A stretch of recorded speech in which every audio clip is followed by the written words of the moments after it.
চারপাশে প্রচুর মানুষের সাথে দেখা হবে, অনেক ভিড় ঠেলে এগোতে হবে, অনেক রকম কথা কানে আসবে। শুধু আপনাকে যেটা করতে হবে সেটা হলো ইগনোর।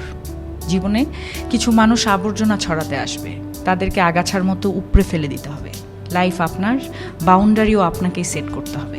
নেগেটিভিটি যেখানে দেখবেন সাথে সাথে সেখান থেকে দূরে সরিয়ে নেবেন নিজেকে। শুনতে খারাপ লাগলেও আপনার কাছের অনেক মানুষ আপনাকে খারাপ দেখতে চায়। তারা চায় সহানুভূতি নামক মলমের তলে একটু কাটা ঘায়ে নুন ছেটাতে। আপনি সিম্পলি সেই সুযোগটাই দেবেন না।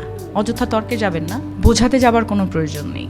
আপনার সামনে কেউ যদি বলে আপনি মূর্খ, তাই মেনে হেসে বেরিয়ে আসুন। ওই যে সময় আর এনার্জি বাঁচিয়ে নিলেন, ব্যাস কেল্লা ফতে। যে যা বলছে শুনে নিন, আর মুচকি হেসে শির দ্বারা সোজা করে নিজের সিদ্ধান্তটা নিজেই নিন। যারা নিজের সিদ্ধান্ত নিজে নিতে পারে তারা আসলে জীবন চেনে, বোঝে। আপনাকে নিয়ে যখন বাকিরা সমালোচনা করতে ব্যস্ত থাকবে, আপনি ঠিক সেই সময়ে গাছ লাগান।